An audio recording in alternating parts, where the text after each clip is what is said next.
Hi, here we are in Chapter 2.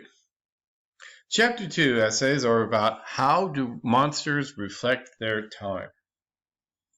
Okay, so just like we did in Chapter 1, you see there are a series of articles in our textbook, and there are questions from each of the articles that you could possibly use as your question for this next essay. So you need to choose one of these questions. It's a pretty wide range. We'll talk about the range in just a few minutes, but let me get some of the other material out of the way first. So the most important due date that we all need to keep in mind is that the final draft is due on Monday, February the 28th, 11:59 p.m. That, of course, gives you essentially 2 full weeks from today.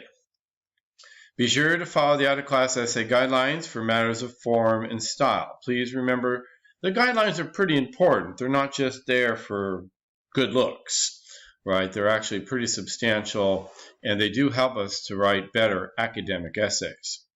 Be sure to include a word count at the end of your essay. Again, that's pretty easy to get to in today's world where your word processing program will almost certainly display your word count.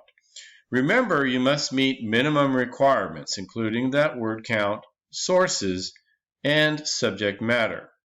No late essays will be accepted unless, of course, you have a signed doctor's note or some other kind of verifiable legal excuse. Please remember things like family vacations, work conflicts, and computer breakdowns do not constitute acceptable late material. Please submit a thesis statement and topic outline to Canvas by Friday, February the 18th, 11:59 p.m. You can, of course, always turn that in early if you wish, if you're doing something on that Friday. You'll turn it in on Thursday. That's fine by me, of course.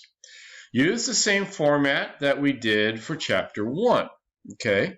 And if you don't remember what that format looks like, there is a sample on Canvas that you can go back and take a peek at.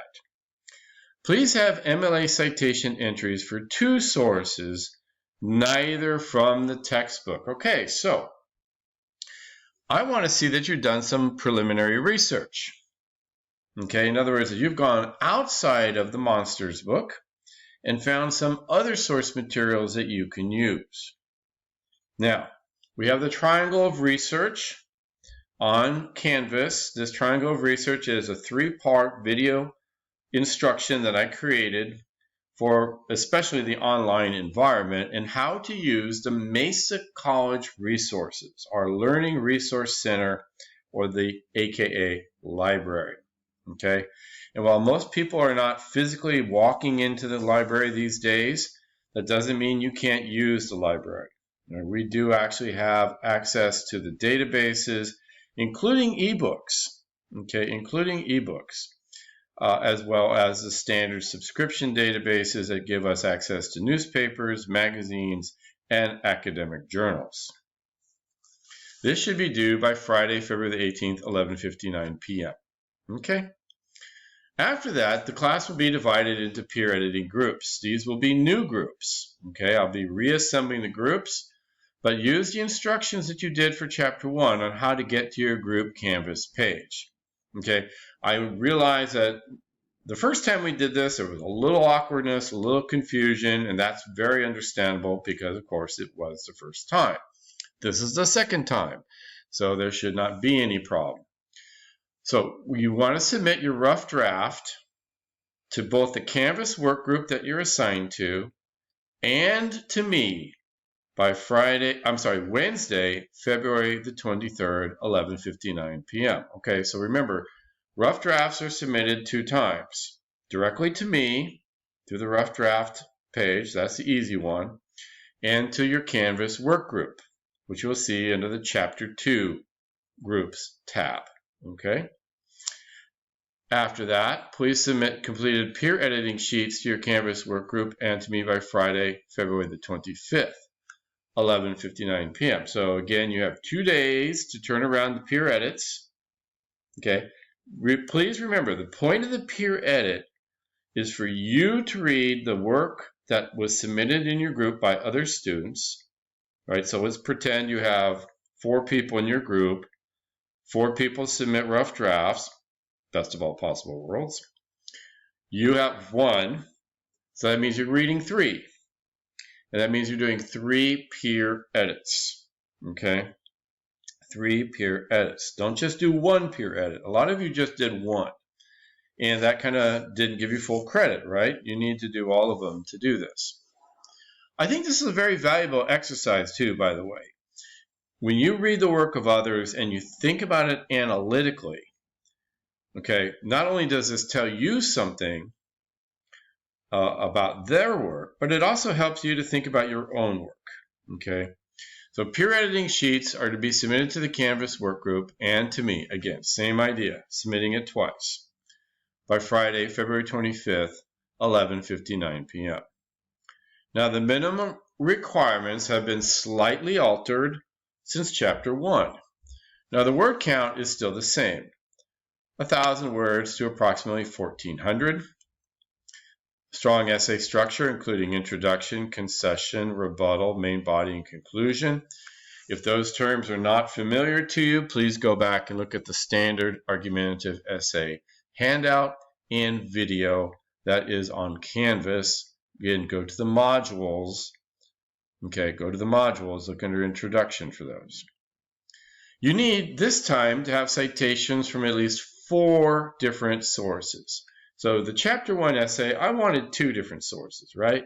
Now you need 4. We doubled it, added 2 more, right? These 4 sources originate in print or have print analogs. What does that mean? It means they're books, they're magazine articles, newspaper articles, government reports, academic journal pieces, what have you. I'm going to make this a little easier on you because for the 2 of the 4, at least, which means you could have more, you could have all 4 of them, be scholarly work, such as a dissertation, peer-reviewed journal, or university press book. These are in addition to any sources taken from our textbook. Of course, you can always have more than the minimum. So if you want movies, that's great. Those are in addition to the 4, okay? You want a website. If it's a good website, I don't mind that at all, but it's in addition to these 4, okay? Quality of your work is very, very important. Now, how are you going to get these originate in print things? Again, go to the Mesa Library.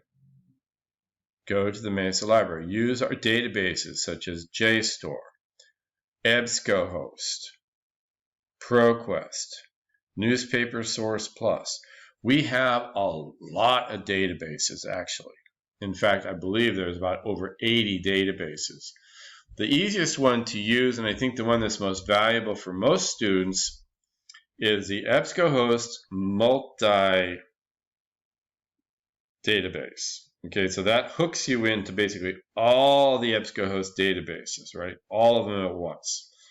You can isolate databases if you wish in the future. Sometimes for people doing particular types of research, that's more helpful.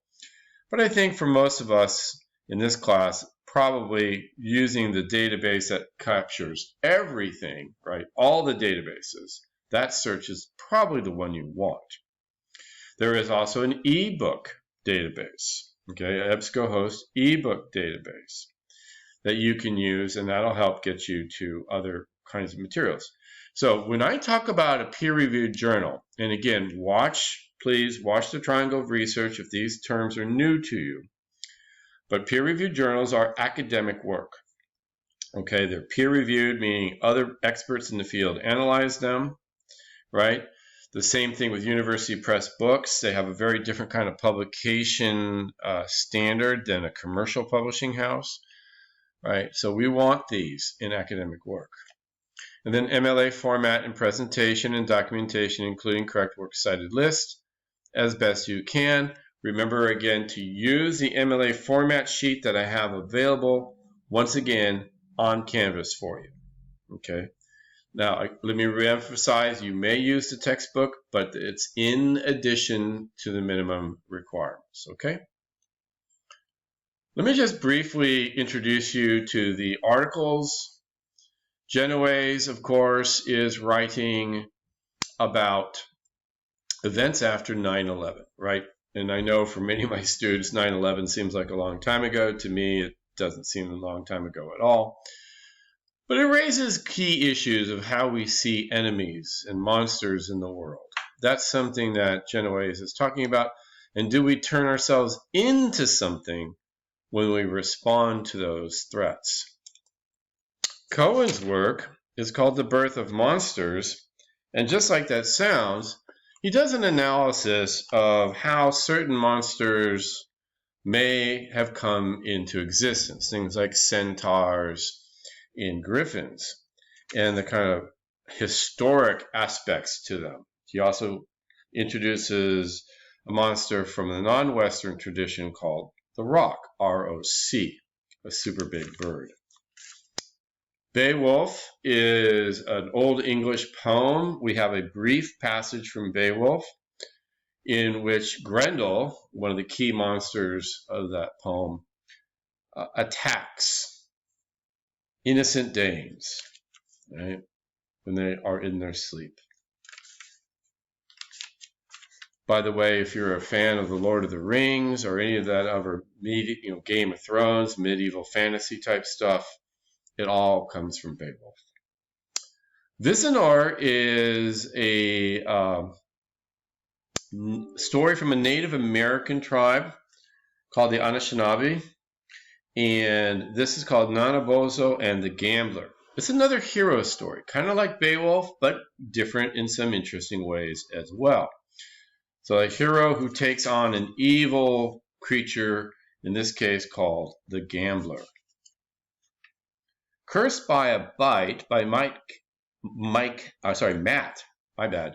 Kaplan is actually a scientific look at reasons why it might not have been totally crazy for people in the Middle Ages to believe in things like vampires and zombies and werewolves.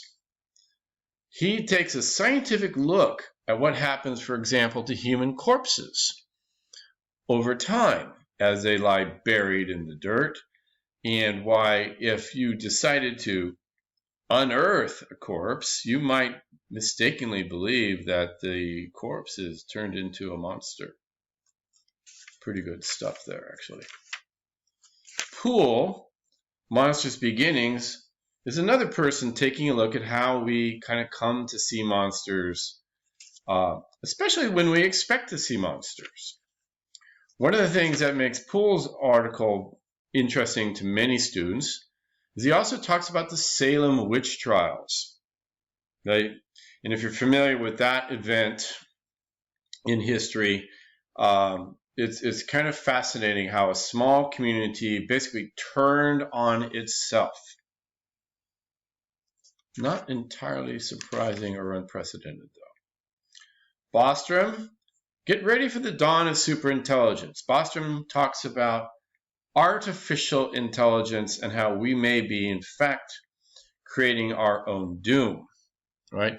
Indeed, we see artificial intelligence in movies like Terminator and Matrix, where essentially we built a computer or computerized things like robots that are so smart, they outsmart us and decide they don't need us and attempt to wipe us out.